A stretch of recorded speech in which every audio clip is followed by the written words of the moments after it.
So I made myself finish listening to the audiobook of Brutal Boys Cry Blood by Stefanie Holmes, and these are my thoughts.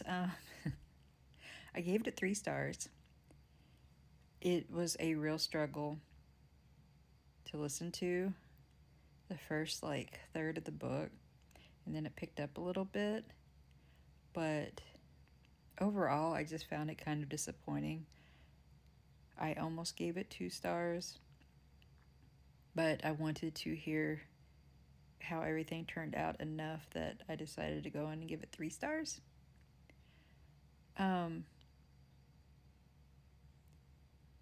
The story is just so, it's kind of convoluted. I don't know.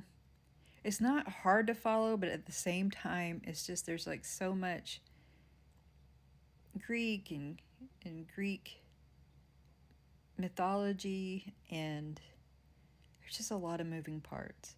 And again, like with the first book, I found the things that aren't actually relevant to the story, like the references to something that happened before, or to the main character's friend and her life, more interesting than the actual story of this book. And I think I'll go and look through her books and see if the tale of all of that is a series too. Anyway, the characters, I don't particularly like any of the characters except for a couple of the side characters. Some of them are just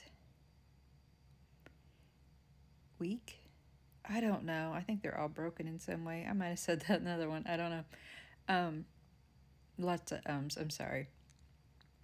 I think I'll get into some little spoilers here. Or maybe major spoilers if you haven't read the first book yet. So that's it for my non-spoiler review if you want to go in and swipe out. So the main girl, she's in love with her prince, and she's in love with her priest, and the prince is in love with the priest too, and vice versa. And I thought that there was going to be this hot, steamy, fun, spicy, maybe romantic, polyamory, just relationship going on. And honestly, I skipped some of the spicy scenes. They were all right. Nothing I wanted to listen to. I've read much, much better spicy scenes between 3 people. And maybe it's the whole, blasphemous, I don't know. I'm not religious, so I don't think that's what was bothering me. Some of it I found it kind of just gross, not hot, and weird, not sexy. So, but that's me. If you like it, you do you. I have no judgment on that. I mean, everybody has different things they like and different things they dislike, but it didn't interest me, and I found it kind of and kind of boring at the same time. So I got to where I was just skipping, and after the first maybe 40% of the book, I just sped it up to 1.5 just to try to get through it, because I wanted to know how it ended. And what was so disappointing, other than that, because I felt like that could have been really, really nice, a real nice part of the book, their romance and how they handle everything, with the one being the priest and one being in the secret society, well, actually 2 now being in the secret society when the priest isn't, and their beliefs in the Greek gods differing from the priests. But she found parallels, which I found interesting. There was parts of it I found really interesting. I feel like these 2 books, this duet or whatever, could have been just so much better than it is. And I read a lot of really bad reviews, people DNF'd it. And I feel like if you give it a chance, you'll probably end up liking it enough to actually finish it. But there was no real surprises. I mean, I was kind of like, it's either this or that. And then one of those two would be right. Either this is going to happen or it's going to be that. And one of them was right. And then I was like, well, for this, it's either going to be this person or that person. And I was right. And then I was like, maybe this is, what's going to happen. There was only one thing that I didn't kind of figure out. And it wasn't even like it was just like, oh, that makes sense. I don't know. I just felt like it could have been done better. And I feel so bad. I feel like I'm just running down this book. And it's not like it's a horrible book. It was just, I said whenever I was, struggling to read it, it was just so bad and so disappointing.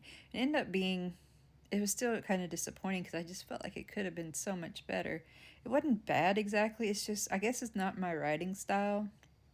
It just, it did not really grab my attention. It's very flowery language. I can't talk today.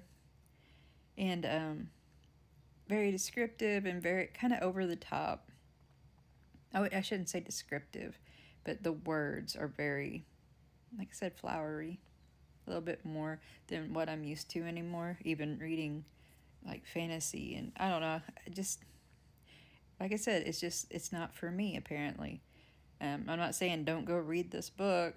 I'm just saying it just wasn't my cup of tea. And I think the narrator, I think she did a good job, but I think something about the way she, either the way she emotes or I don't know, I just felt like there was something about the narration that I wasn't a huge fan of. Of course, I did have it sped up through most of this book, well, over half of this book, and then I think at least the last half of the other book. I think I was 1.2 on the other one because she just talks really slow to me. And then, like I said, 1.5 to 1.8 at times for this one.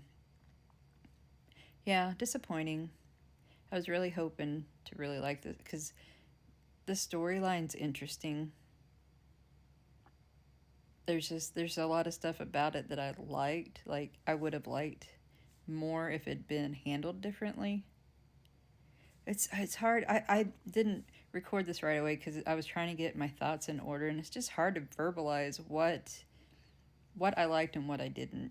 They're so mixed together. It's hard to draw out these elements like these. This is what I liked, and this is what I didn't like. But yeah, so it's 3 star, which isn't a bad rating. It just means it was okay. It was mid. So yeah, if you've read these two books, Good Girls Make Graves and Brutal Boys Cry Blood by Stefanie Holmes, let me know what you thought, or if you listened to the audiobooks, or if you plan to read them, let me know, and then maybe I can follow along and see how you feel about them because it's interesting to hear what other people think about it. Some of those reviews were brutal. They really were, and I'm trying not to be that way. It's just, yeah, it's disappointing. And I hope the next few books I read or listen to are much better. Which I'm getting ready to start some good ones. And I have like 16 that it says I'm currently reading in Goodreads. So I'm going to try to get some of those finished up in the next few days. Start my new job soon. So anyway, thank you for listening to my ramble. I always say listening. I mean, you see me, so thank you for watching my review. I'm so used to not having my face on whenever I'm talking on YouTube. Again, let me know. And I will see you next time. Bye-bye.